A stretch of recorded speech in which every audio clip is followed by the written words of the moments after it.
Exaucé Lungu TV.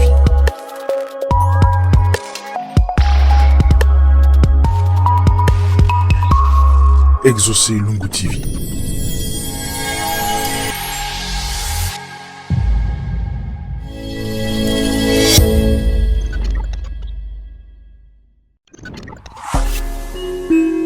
Exaucé Lungu TV. Bienvenue sur Exaucé Lungu TV, la chaîne 100% prophétique qui vous procure la vie en Jésus-Christ. Nous sommes dans le cadre de notre émission coaching. Comme vous avez remarqué, je ne suis pas seule dans le plateau, je suis avec mon coach. Bonjour Évêque. Bonjour, on est là. Comment allez-vous? Grâce sur grâce et toi. Très bien, ça fait très longtemps. On est là par la grâce de Dieu. Le Seigneur nous fait grâce. Comme vous avez remarqué, c'est une émission qu'on fait toujours avec notre évêque. Et là, il n'est pas... Et nous sommes debout. Parce que dans le coaching, on est debout. On est toujours Je me rappelle, debout. dans le coaching, des fois, on se tire bien. Exactement. Et on est debout. Voilà. On est toujours debout. Donc, on est avec notre coach. On ne peut pas entraîner en étant assise. Donc, quand on entraîne des gens, on est toujours debout pour entraîner des gens. Ah ouais, ça, c'est une bonne pensée. Hein. Quand on entraîne les gens, on est toujours debout. On est debout pour entraîner. Ouais, ouais. Exactement. Alors, aujourd'hui, nous allons parler des émotions. Si vous regardez nos émissions, vous allez remarquer qu'on a déjà parlé de l'intuition, on a parlé de l'intelligence, on a parlé de pas mal de sujets qui sont très intéressants que je vous invite à regarder. Et aujourd'hui, nous allons parler des émotions. Alors, Évêque, je voulais commencer par savoir, c'est quoi l'émotion? Je n'aimerais pas trop m'attarder sur la définition que donnent les dictionnaires. Mais j'aime plutôt donner des définitions qui viennent vraiment d'en haut, qui viennent du ciel, ou des choses que Dieu dépose dans mon cœur selon la compréhension que je peux avoir sur la parole de Dieu ou sur la vie. L'émotion est juste un ressenti, c'est qu'on peut ressentir, d'une manière simple. Une émotion est un ressenti, c'est qu'on ressent. Mais ce qui est merveilleux, c'est quoi? Chaque émotion engendre un sentiment. D'accord. Lorsqu'on parle d'émotion, ça peut être une impression qu'on n'arrive pas à définir. Mais lorsque on parle maintenant des sentiments qui sont engendrés ou qui engendraient à partir des émotions ou de l'émotion. On peut maintenant savoir de quelle émotion il s'agissait. Parce que l'émotion s'est manifestée par un sentiment quelconque. Lorsqu'on parle d'un sentiment, je parle maintenant des désirs. L'émotion a pris corps et les désirs se manifestent, nous amènent dans une certaine direction. Exactement. Alors, Évêque, je vais commencer par... j'ai remarqué que quand on observe un enfant qui est né, parce que souvent, dans notre mission, je vais parler de l'émotion sur des aspects. On parle d'abord sur l'aspect naturel, après on parlera un peu sur l'aspect spirituel. Alors, quand on reste sur l'aspect naturel, quand on observe un bébé qui vient de naître, on verra que le bébé, juste au moment où il est sorti du ventre, il vient d'arriver au monde, ben, on remarque que le bébé, là, il démontre beaucoup des émotions. La peur, la colère, et tu verras, d'un coup il rigole, d'un coup il est triste, d'un coup il est énervé. C'est vraiment des choses qu'on remarque dès la naissance, que l'enfant manifeste, sans pour autant qu'on lui apprend, sans pour autant qu'on lui dise quoi que ce soit, sans pour autant même qu'il puisse arriver à voir. Tu sais qu'est-ce qui se passe comme ça? Oui. Mais pourquoi ça se passe comme ça? C'est parce que l'émotion fait partie des choses que Dieu a placées dans l'homme de la création. C'est pas seulement l'affaire de donner sa vie au Seigneur parce qu'on a donné la vie au Seigneur. Non. L'homme a 3 compartiments, l'âme, l'esprit et le corps. Maintenant, l'émotion, c'est au niveau de l'âme. Les émotions, les sentiments et la pensée sont dans l'âme de l'homme. Et parce qu'un bébé naît avec ces 3 choses ou ces 3 compartiments, il est naturel qu'il manifeste ces choses. Et au fur et à mesure, on voit aussi que l'évolution de ces émotions dans la vie de tout un chacun de nous. Et on voit déjà, par exemple, arriver à l'âge de 3 ans, et on remarque qu'un enfant de 3 ans, il y a des enfants qui sont très colériques ou encore très turbulents. Et ces émotions-là, au fur et à mesure, ça grandit. Qu'est-ce qui fait qu'il y a certaines choses, par exemple, la colère prend plus le dessus dans la vie d'un enfant qui vient de naître qu'autre chose en fait. Tu viens de dire quelque chose, tu as remarqué que la colère prend plus de la place dans la vie d'un enfant qui était innocent, inconscient, et on voit la colère se manifester au fur et à mesure. Je dirais, nous avons en face de nous un ennemi qui a juré de nous combattre depuis qu'il a été précipité, c'est le diable. La Bible dit, il rôde de tout autour de nous cherchant qu'il va dévorer. 1 Pierre chapitre 5, le verset 8. Mais non, le diable ne cherche pas à dévorer les gens à partir du moment où ils commencent à vivre sur la terre. Il y a une réalité. Dieu dit, avant que tu sois formé dans le sein maternel, je te connaissais. C'est-à-dire, Dieu connaît l'homme. Et parce que Dieu connaît l'homme et que le diable sait comment Dieu fonctionne, le diable peut aussi attendre le mouvement de la manifestation de l'amour de Dieu ou de la connaissance de Dieu qui s'imprime par la grossesse, ainsi de suite. Il y a des enfants qui sont attaqués, ils ne sont pas venus au monde. Exactement. C'est-à-dire l'enfant n'est pas encore venu, les parents sont attaqués pour ne pas avoir des enfants. Quelle deviendra la vie de cet enfant? La deuxième des choses, l'enfant est dans les ventres. Ok? Il y a certaines attaques qui sont juste des choses qui sont venues dans les ventres. Les cas des parents de Samson. Dieu les a promis un enfant. C'est-à-dire, tu seras enceinte, tu enfanteras.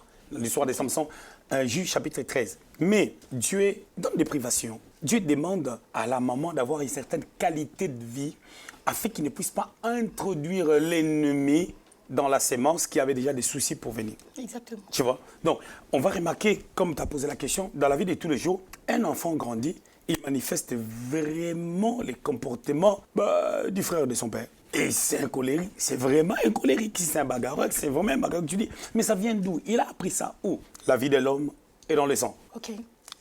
Et dans ces sangs-là, il y a 3 compartiments invisibles dans le sang, dans la vie de l'homme. Donc du coup, si je rentre dans ce que vous êtes en train de dire, donc vous allez dire qu'il y a certaines choses qui sont dans notre ADN. C'est ça qui fait que les enfants, il y a certaines choses qu'on hérite. C'est la raison pour laquelle c'est ça même le besoin de pouvoir donner sa vie au Seigneur. Parce que quand on donne sa vie au Seigneur, c'est le décret-là qui a été signé, qui fait en sorte qu'il y a reproductivité familiale. C'est le mauvais comportement qui est sur les grands-pères, c'est reproduit, ainsi de suite. Ces choses doivent s'arrêter. Ces choses, quand ça ne s'arrête pas chez tout le monde. Ça s'arrête dans la vie de ceux-là qui ont cru. C'est-à-dire, l'aspect est là. Parce que le problème qui est là, c'est que les gens ne comprennent pas. Chasser un démon, c'est facile. Mais faire évacuer un système qui contrôle la vie de la personne qui a été possédée par un démon qui a placé une mentalité dans sa vie, c'est ça le problème. Exactement. À ce niveau, alors, évêque, je voulais savoir, qu'est-ce qui arrive maintenant quand quelqu'un naît de nouveau, au niveau de ses émotions? Très bien. Le plus important, c'est de comprendre déjà c'est quoi la nouvelle naissance. C'est quoi l'effet de naître de nouveau. La nouvelle naissance place en nous des prédispositions qui font manifester la vie de Dieu en nous d'une manière complète dans tous les niveaux, dans tous les paramètres. Sauf que l'absence de la connaissance nous amène à périr. La connaissance, quand je dis la connaissance, c'est-à-dire la connaissance de cette réalité qu'on appelle la nouvelle naissance. La nouvelle naissance, ça sous-entend qu'il y a eu une autre naissance, la naissance biologique. Quand la nouvelle naissance intervient, elle intervient pour une destinée glorieuse. À partir de ces moments, une vie nouvelle commence. Mais non, par la nouvelle naissance, nos émotions au fur et à mesure seront contrôlées par le Saint-Esprit. En dépit de tout ce qu'on peut dire, l'esprit de ceci, l'esprit d'intelligence, l'esprit de connaissance, le Saint-Esprit est une aide. Il nous aide pour tout et en tout. D'accord, évêque. Alors, je vais donner l'exemple tout à l'heure d'un enfant qui est né. Et en grandissant, on voit que cet enfant-là développe plus la colère. La Bible n'interdit pas vraiment la colère, mais la Bible nous demande de ne pas dormir en colère. Est-ce que le fait d'être en colère, c'est d'abord un péché? Ou souvent, on vous entend aussi dans des églises où vous chassez l'esprit de la colère. Est-ce que la colère en soi est mauvais? Pour certaines personnes, la colère doit être interdite parce qu'ils n'ont pas la gestion. La colère n'est pas interdite pour ceux-là qui ont une bonne gestion de la vie. En fait, chaque chose... Ça, c'est selon vous ou selon la Bible? Selon la compréhension de la Bible. Parce que qu'est-ce que la Bible dit?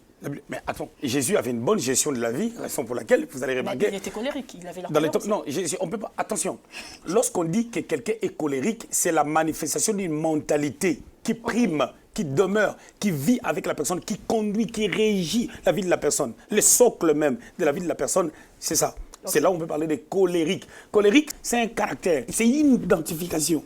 Donc, Jésus, dire que le Seigneur était colérique, c'est un blasphème, c'est un péché. Je pardonne tes péchés au nom de Jésus. On m'a donné les mandats, on a dit que non, à celui qui vous pardonnera les péchés, il vous sera pardonné. Amen, t'es pardonné.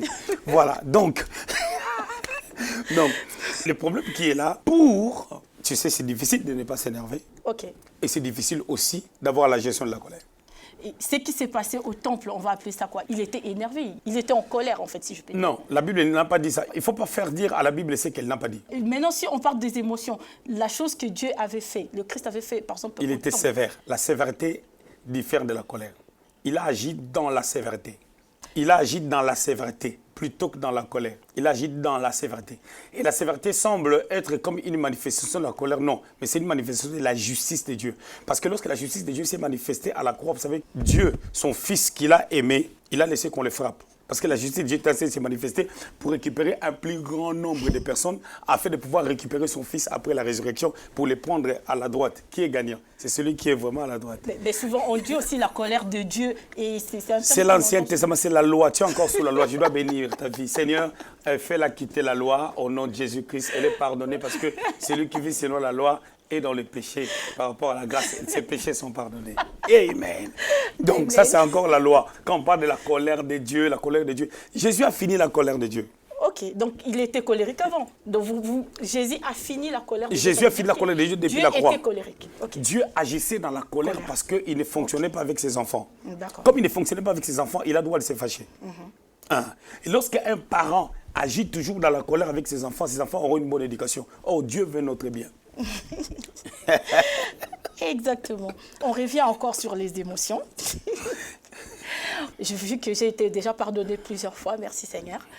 Évêque, quand on regarde dans nos églises aujourd'hui, beaucoup des serviteurs de Dieu jouent sur les émotions des gens. Est-ce que les émotions des gens, ça vous permet de bien enseigner ou quand vous regardez, vous jouez aussi sur les émotions des gens qui vous écoutent? Très bien, merci. Très très belle question. Quand on dit que les serviteurs de Dieu jouent sur les émotions des gens, c'est toi qui l'as dit. Moi, j'aimerais plutôt dire de quelle émotion on est en train de parler. Parce que dans la Bible, dans Actes chapitre 14, il y a quelqu'un qui, par ses émotions, suivait Paul attentivement. La Bible dit, la personne a manifesté le désir d'être guéri. Et il a été guéri. Okay. C'est-à-dire qu'on sent une foi en train d'être manifestée. Mais maintenant, si on part de l'autre côté et que le pasteur joue sur les émotions, il y a les mots jouer. Joue sur les émotions. Là, maintenant, ça devient de la sociologie africaine. Bon, je change. Utilise. Oui, mais de quelle émotion on est en train de parler? Parce que les émotions, il y en a plusieurs. Par exemple, pour capturer l'attention des gens. Ça, c'est pour le bien. Ça, c'est la méthodologie qui a trait à la pédagogie. Exactement. Parce que dans la pédagogie, il faut avoir l'art de communiquer. À l'école biblique, il y a un cours qu'on appelle l'art de prêcher. Dans l'art de prêcher, il y a des notions de l'homilétique, l'horménétique, exégèse. Donc maintenant, ça nous permet déjà, partant de ces trois choses-là, savoir, lorsque je communique avec mon auditoire, je dois communiquer comment? Je donne un exemple bête. Il faut réveiller les sens, réveiller les émotions des gens. Un exemple bête, tu amènes un sentiment de gaieté, parce que le message voulait amener une tristesse. Tu amènes un sentiment de gaieté, tu dis quelque chose qui peut faire rigoler, pas forcément tout le monde. On peut être à 150, on peut être à 200, on peut être à 300. Tu dis quelque chose, une centaine de personnes réagissent dans le sens de pouvoir rigoler. Tu vas comprendre que ces gens-là sont avec toi, dont les messages sont sombrés un peu d'une manière ou d'une autre, peut-être à cause de la tendance du message. Tu les réveilles. C'est-à-dire, on joue sur les émotions et les sentiments, ainsi de suite, mais en bien. C'est-à-dire, la Bible déclare, faites toutes choses, pour la gloire de Dieu. Maintenant, est-ce que lorsqu'on joue sur les émotions et les sentiments des enfants de Dieu, c'est pour la gloire de Dieu? Quand ce n'est pas pour la gloire de Dieu, c'est là où c'est mort. Exactement. Là, maintenant, à ce niveau, je dirais quoi? Il y a des personnes, il y a des orateurs, on te met des démons. C'est-à-dire, on te fait croire tellement de choses, et à force de croire à ça, tu te dis, moi, vraiment, ma vie, je suis possédé, tu crois tellement je à pense ces que choses. je vais en revenir là, évêque. Donc, du coup, en étant en train de parler sur le coaching, j'étais en train de dire, voilà, j'invite vraiment aux gens qui aspirent au ministère ou les gens, le futur prédicateur, c'est très important de suivre cette émission et ça va vraiment vous aider à comment pouvoir avoir de méthodes. C'est comme évêque qui vient de dire tout à l'heure, en pédagogie, il y a un cours aussi qui s'appelle la méthodologie. On vous en prend comment enseigner. Et ça, les émotions, les intuitions et toutes ces choses-là, ça fait partie de ces cours-là. Évêque, j'ai beaucoup aimé ce que vous avez dit tout à l'heure. Vous avez dit que les émotions, ça permet aussi aux prédicateurs, pour bien enseigner, tu dois captiver l'attention des gens. Ouais. Donc, et sur base de ça que je voulais poser ma question. Tu peux placer dans la vie d'une personne un sentiment de la foi. Ça va jouer au niveau de son âme, dans ses émotions, un sentiment de la foi. Écoute, Marie, elle entend l'ange parler. L'ange lui dit, au verset 36, Luc chapitre 1, le verset 36, il dit, sache que ta servante Élisabeth a conçu. Marie sait que c'est une vieille, déclarée stérile. Elle a conçu. Ce qui a agi là, c'est une émotion. Cette émotion engendrait un sentiment d'aller voir Élisabeth. L'ange ne lui avait pas dit, va la voir. Élisabeth était à Jérusalem, Marie était à Nazareth, au nord. Jérusalem, c'est vers le sud. Marie, l'émotion engendrait un sentiment d'aller voir Élisabeth. Le sentiment d'aller voir Élisabeth a réveillé un courage et une force Exactement. Elle a tracé. Exactement. Maintenant, je voulais savoir c'est quoi la différence maintenant entre l'émotion et les sentiments. Est-ce que ça va de pair ou c'est la même chose? C'est pas la même chose. C'est pas la même chose. Je l'avais dit au début, dans mon intro. J'avais dit que les émotions réveillent les sentiments ou engendrent des sentiments, déposent les sentiments dans le cœur. Et j'avais dit que les sentiments, c'est maintenant un désir, le désir de faire. Lorsque les sentiments est là, on quitte l'étape des émotions. Ok. Il se peut qu'on ait des émotions, mais on ne sait pas trop c'est quelle émotion. L'émotion de quoi? L'émotion ne sera connue que lorsqu'il y a manifestation des sentiments. Mais il n'y a pas de sentiments sans émotion. Ça, c'est vraiment intellectuel. Et ben après, on pose des actes. C'est pour cela il y a des compartiments dans l'âme. 3 compartiments. La pensée, les émotions et les sentiments. 3 compartiments. Exactement. Et dans la pensée, il y a encore 3 compartiments. Il y a les passés, les présents et les futurs. Et ça, c'est très important. C'est très important, on continue. Mais évêque, je voulais revenir sur quelque chose. Et parmi les émotions, j'ai vraiment pris quelques émotions qu'on trouve fréquemment dans nos églises. Je vais parler de la timidité. Et quand on regarde dans 2 Timothée 1, 7, la Bible nous dit que le Saint-Esprit n'est pas un esprit de timidité. Et aujourd'hui, dans nos églises, une personne qui est timide, la timidité, on le considère comme si tu n'as pas le Saint-Esprit parce que tu n'es pas timide. Est-ce que tu peux nous expliquer? On dit l'esprit de Dieu n'est pas l'esprit de timidité. On n'a pas dit que non, l'homme, ok. Maintenant, l'homme, sois comme tu es. Quand le Saint-Esprit viendra sur toi, en toi et avec toi par la nouvelle naissance déjà, ils vont enlever cette timidité. C'est pour ça que tu verras. Mais si on enlève, c'est parce qu'au préalable, ce n'est pas quelque chose de bien. Oui, mais je ne suis pas moi. avec le Saint-Esprit. Donc, cette timidité-là. Je vais te donner un Vous exemple. êtes d'accord avec moi aussi que quand on dit que la Bible, le Saint-Esprit viendra enlever la timidité, ça veut dire que la timidité en elle-même, ce n'est pas une bonne chose. Non, mais déjà, c'est le problème qui est là. Et si Dieu doit nous juger en fonction de tout ce qui n'est pas bien en nous naturellement. Tu sais combien de défauts? Il y a des gourmands pasteurs, il y a des gourmands chrétiens. Il mange de trop. Moi, je connais même des frères en Christ et tout. Il mange sa nourriture, la nourriture de sa femme, la nourriture de la petite sœur de sa femme. Et puis, il mange, il dort. Bon, avec, je vais mais Dieu ne va pas ma le phrase. rejeter parce qu'il a mangé de trop. Ok. Tu comprends un peu? D'accord. C'est-à-dire, c'est pour dire que Dieu est notre Père. Dieu est bon. C'est-à-dire, Paul a dit, je priais 3 fois à Dieu pour qu'il m'enlève les chardes. Dieu lui a dit, ma grâce te suffit. C'est pour dire que toi, tu es faible. Il y a des domaines où tu es faible, mais moi, j'agis dans la faiblesse. Je viens te démontrer que, bien que tu marches avec moi, tu restes un homme, moi, je reste Dieu. Il se peut que quelqu'un soit timide. Moi, je connais un homme de Dieu. Il est timide. Tu ne le verras pas. Les gens s'assoient là, surtout les femmes s'assoient. Et puis, il passe devant là, il part aux toilettes. Non, il a sa façon d'être. Mais quand il prend les micros, il n'y a plus. Exactement. Je pense que je vais reformuler ma question. Je reformule ma question. Réformé. Je parle dans le cadre de quelqu'un qui doit... dans le cadre de l'Église, la timidité, parce que je vois beaucoup des hommes de Dieu, quand ils disent, ouais, toi franchement tu as la chose de Dieu, mais il faut que tu enlèves la timidité. Et c'est quelque chose qu'on demande toujours aux gens quand tu viens à l'Église ou tu veux exercer quelque chose. Les pasteurs là, Quelque chose à l'église, on te demande les d'enlever défauts cette qu'ils ont, timidité-là. les défauts, ils ont des défauts Mais depuis non. 30 ans de ministère. Ils ont enlevé tous leurs défauts. Exaucé Lungu TV. Gelcar à Kinshasa. Excellence, sécurité et confort. Egelcar, votre transport efficace à des tarifs accessibles à tous. Egelcar vous accompagne pour des balades sûres, sans stress, au travail, après vos shoppings, à la maison, à l'aéroport et plus encore. Egelcar, votre partenaire de transport pour la location des véhicules. Egelcar 08 21 37 42 83. Egelcar, le transport d'excellence, prêt à vous servir 24 heures sur 24.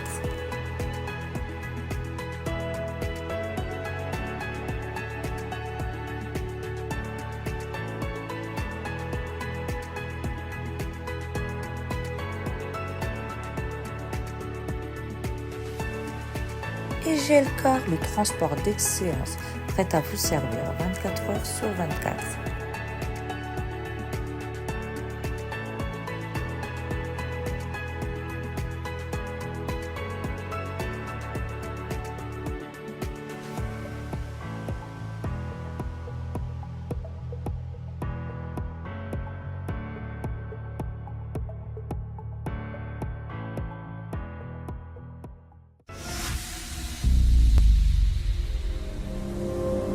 Et Gelcar, prêt à vous servir. Exaucé Lungu TV. Non, le problème qu'il a, moi je voulais t'amener à une dimension où il faut comprendre qu'on ne saura jamais enlever tout. C'est la raison pour laquelle la grâce de Dieu agit en nous. Raison pour laquelle la grâce de Dieu agit en nous. Parce que sinon, on sera dans la méritocratie. C'est-à-dire, je mérite. Parce que pour moi, tout est parfait. Moi, quand je parle, j'enseigne la parole de Dieu sans note. Ok. J'ai le doigt à Dieu. Je dis, ça ne peut être que Dieu. Mais si j'avais double doctorat, si j'avais double et triple master dans d'autres domaines, en médecine, en économie, parce qu'il y a des gens, ils ont 4 masters, 3 masters. Il y a des gens comme ça. Il a étudié, 3 masters. Je ne suis pas dans la liste là. Raison pour laquelle, dans chaque chose que je fais, c'est même l'objet de ma foi et de la réalisation de la grâce de Dieu. Donc, nous sommes faibles, Dieu est fort et il nous rend forts. Les dangers, c'est quoi maintenant? Lorsque tu as les émotions ou les sentiments de la timidité, tu ne veux pas recevoir la main tendue de Dieu. Ça devient dangereux. Tu restes comme tu es. Ok. Le Saint-Esprit n'agit pas. Ok. Alors, je reviens toujours sur ça. Je vais rester surtout sur... Reviens. Moi aussi, je reviendrai. Je vais rester sur les disciples maintenant, dans la chambre haute. Allons-y là-bas. Dans la chambre haute, quand ils sont sortis, c'est comme s'ils étaient cachés. Ils sont cachés, donc on sent que les personnes qui avaient peur, mais quand le Saint-Esprit est venu, la peur a quitté. Donc, je reviens dans ce que je suis en train de dire, la timidité, la peur, la colère.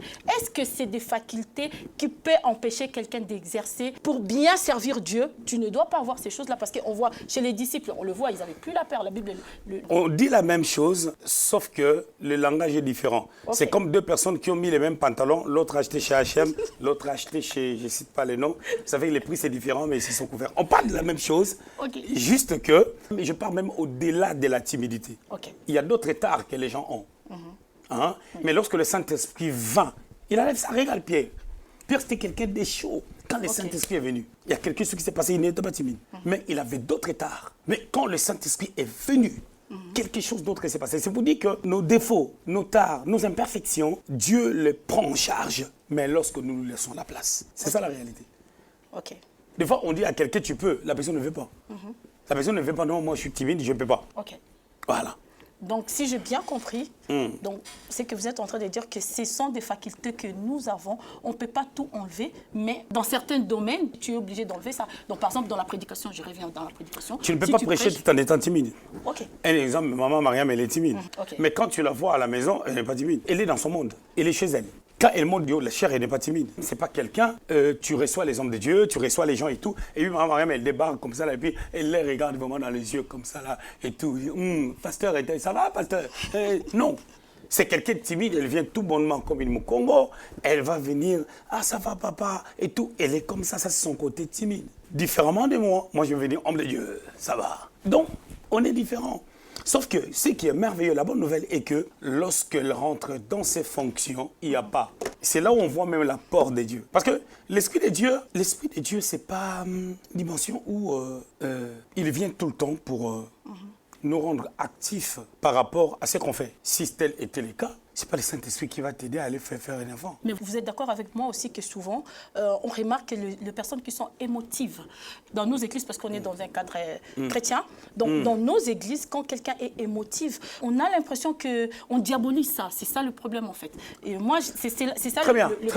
Très bien.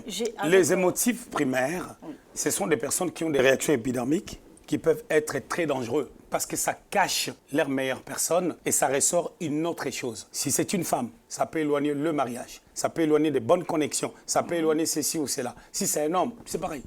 Parce que la bonté même des gens se cache derrière nos émotions, surtout dans les cas, les émotifs primaires. Ils sont même à la rigueur mitigés. Donc ça, c'est dangereux. C'est pour dire que chaque faiblesse que nous avons, bien que le Saint-Esprit nous aide, si on ne peut pas enlever ça pendant que le besoin se présente, pendant qu'on doit aller dans une certaine direction, c'est très dangereux.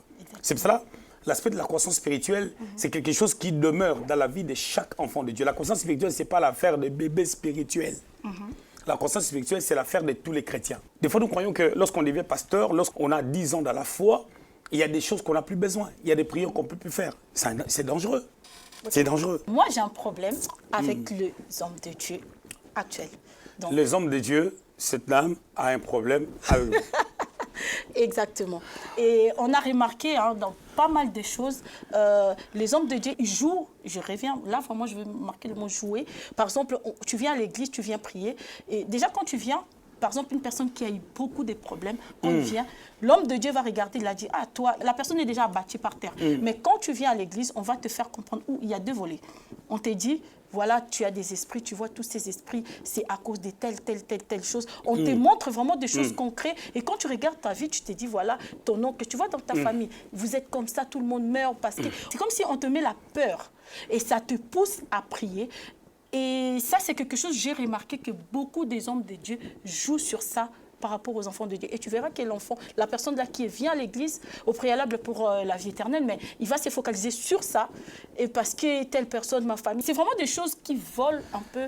C'est la sociologie africaine. Exactement. C'est-à-dire... Mais c'est vous qui nous avez ramenés, vous êtes d'accord? Moi, je ne prêche pas comme ça. Moi, je prêche Christ. Je suis christocentrique par la grâce de Dieu. Moi, je parle de Christ. Okay. Maintenant, ces réalités-là, il y en a. Je crois dans certaines de mes émissions, j'en ai parlé. Okay. C'est-à-dire où notre évangile, pendant un temps, a connu une déviation. Je parle d'une manière générale. C'est-à-dire on a plus amené aux gens à chercher le bonheur de ces siècles, mais par des moyens qui ne sont pas nobles, selon la parole de Dieu. Or, la connaissance de la personne de Dieu te permettra à avoir la connaissance de ton identité. Or, notre identité, c'est d'être des fils et des filles, les héritiers. Okay. Et lorsque on comprend que je suis héritier, est-ce qu'un héritier a besoin d'aller chercher? Il ne cherche pas. Il vit dans la chose. Il vit dans la prospérité. Je suis en train de dire ceci lors de mon enseignement sur le prophétique. Et je disais, la Bible dit dans Matthieu 33, Matthieu 6, 33, cherchez premièrement le royaume. Je dis, c'est un langage, c'est un jargon du Seigneur. Mais il parle à qui? Quand? Sous la loi. Il dit, cherchez le royaume. Mais c'est lui qui avait dit aussi que si vous voyez de telles choses, c'est que le royaume est venu vers vous. Donc le royaume peut être au milieu de nous, c'est une dimension. Ce n'est même pas encore la grâce. Mais le royaume doit être en nous. Quand on croit à Jésus, le royaume est en nous. Et quand le royaume est en nous, on ne doit plus le chercher. Okay. Et si on ne peut plus chercher le royaume, donc même nos données changent. Or, la recherche du royaume, c'est mieux que celui qui cherche les matériels. Mais la recherche du royaume reste en bas lorsque on comprend que je suis déjà dans le royaume est en moi et que je suis un héritier. Est-ce qu'un héritier a besoin de demander? En fait, lorsqu'on parle de l'héritier, pour une meilleure compréhension, l'héritier, c'est lui qui lui avait fait hériter, n'est plus. Alors, donc, tout est à sa portée. C'est à cette dimension qu'on doit aller. C'est ça qui nous manque. Je vois que là, l'évêque, il m'a vraiment pris. Il a utilisé mes émotions, comme je suis en train de dire.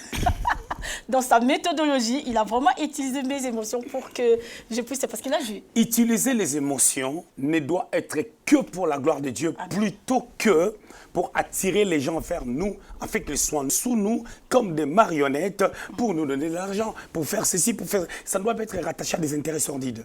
Mais ça doit être quelque chose qui est rattaché à la volonté de Dieu. Je prends un exemple bête. Dieu vient, il fait parler à Moïse. Il dit, je vais jouer sur ses émotions. C'est un homme de science. C'est un homme autrefois occulte. Il l'appelle avec un grand spectacle. Il l'appelle, Moïse entend la voix qui sort du buisson. Quand on parle du buisson, c'est un tas d'arbres. Ça prend feu, l'arbre est humide, ça prend feu, mais ça ne se consume pas. Et la voix parle. Moïse, ça l'a choqué, il a dit, la science là, j'ai jamais vu ça. Dès qu'il veut s'approcher comme ça, il entend la voix lui dire, enlève tes souliers. Moïse était un homme colérique, il a été brisé par l'autorité de la voix de Dieu. Il a enlevé les sandales, sans pourtant qu'il y ait un militaire qui lui dise de faire ça de force. Tu comprends un peu? Dieu a joué sur ses émotions, sur sa façon de voir les choses. Tu vois? Une personne comme David, il a déjà la capacité de tuer déjà les lions et l'ours. Lorsqu'on place l'huile sur sa tête, naturellement, quand il vient, il n'a pas peur de Goliath. Parce qu'il s'est battu déjà avec les lions. Tu comprends? Mais Dieu, pour lui faire comprendre que tu as aussi des limites, à un moment donné, il commence à fuir un homme. C'est le tueur de lions a peur de Saül. Donc, tu sens que le côté humain est sorti. 1 Samuel 27, verset 1er. Il dit, je périrai un jour entre les mains de Saül. Le côté humain, ça s'est manifesté. Pour que lorsqu'il deviendra roi, qu'il dise, c'est Dieu qui m'a pris. C'est vrai, Dieu le rappelait toujours, je t'ai pris derrière les troupeaux. Exactement. Alors, évêque, merci beaucoup. Et ça, tu peux le voir tout au long de la Bible. Nathanaël, il vient comme ça là. Dieu sait que non, Nathanaël, lui, il faut une parole de connaissance. Pierre vient têtu. Pierre, quand il vient, Dieu lui dit, tu es Simon et ton père s'appelle Jonas. Pierre a regardé et a dit, André, c'est toi qui lui avais dit. C'est toi qui lui avais dit ces choses-là. Je comprends, c'est toi qui lui avais dit. Ok. Jésus dit, je connais ses émotions, il est têtu. Lui, maintenant, ses émotions se manifestent par la têtutesse. Il a des sentiments de la têtutesse. Je vais briser ça. Dans le même environnement, Nathanaël vient. Pierre était toujours là. Oui, oui. Il donne à Nathanaël, voici un Israélite en qui il y a point de fraude. Pierre entend et il dit, il n'était pas avec un cousin ou un frère de Nathanaël. Non.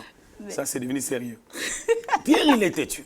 Du fait qu'il est têtu, Jésus aussi sait comment il brise des têtus. Comme Dieu est le maître des temps et des circonstances, Pierre, par péché, Dieu permet qu'il n'y ait aucun poisson. Et Jésus vient faire le miracle dans les temps où les poissons, il n'y a pas. Tu sais, le sentiment maintenant de Pierre, c'était quoi? Il s'est mis à genoux. Pierre, il a dit, éloigne-toi de moi, je suis un pécheur. Pierre ne parlait pas des anciens péchés ou de tout le temps où il a escroqué les gens des poissons. Non, il est en train de parler de son incrédulité. Depuis qu'on a commencé à lui donner des paroles de connaissance, à lui, le nom de son père, son nom, Nathanaël, il n'a pas cru. Il avait maintenant la pêche miraculeuse. Pierre a dit, je suis vraiment un pécheur. En d'autres termes, je suis vraiment incrédule. Donc, il nous a fait comprendre que la majorité des gens que Dieu a utilisés, des têtus, et des gens colériques. Bon, je pense qu'on va revenir sur ça. Pas de problème. On va revenir sur ça pour parler sur ça. Le type de personnes que Dieu utilise souvent, que Dieu a utilisé, c'est plus des gens qui sont très têtus et qui sont très colériques. Ça, c'est toi qui le dis, c'est ton jargon. C'est ce que j'ai compris. Je vais le dire autrement, selon mon langage. Il y a l'évangile selon Pierre, selon Paul, selon Jean, selon Matthieu. Maintenant, c'est l'évangile selon Exaucé. Moi, je dirais que Dieu utilise les gens qui ont un carnet d'adresse. Ton carnet d'adresse peut être la têtutesse. David, son carnet d'adresse était que, tu dois comprendre une chose, la têtutesse, la colère, ainsi de suite, ce sont des sentiments qui viennent de certaines émotions. Alors, tu sais, pour que tu ailles tuer Goliath, tu dois être quelqu'un de méchant. Ouais, d'abord, très colérique. pour que tu tues le lion, tu dois t'énerver à fond. Pour que tu chasses les démons. Mais la même intensité, la même énergie, lorsque dans 1 Samuel chapitre 25, tu vas aller tuer Nabal, le mari d'Abigaïl, Dieu ne voudra pas ça. Il va t'envoyer Abigaïl, une bonne femme, pour dire Juda a besoin d'un roi tempéré. Là, Alors, merci beaucoup, évêque. Merci à toi aussi. Hein. Et je pense que nous sommes vraiment à la fin de notre émission sur les émotions. Et je vous demande vraiment à liker nos vidéos, à partager nos vidéos. Et évêque, le mot de la fin? Le mot de la fin, c'est que Dieu nous garde, comme ça on reviendra. Exactement. Merci de nous avoir suivis sur Exaucé Lungu TV, la chaîne 100% prophétique qui vous procure la vie en Jésus-Christ. À très bientôt. Exaucé Lungu TV.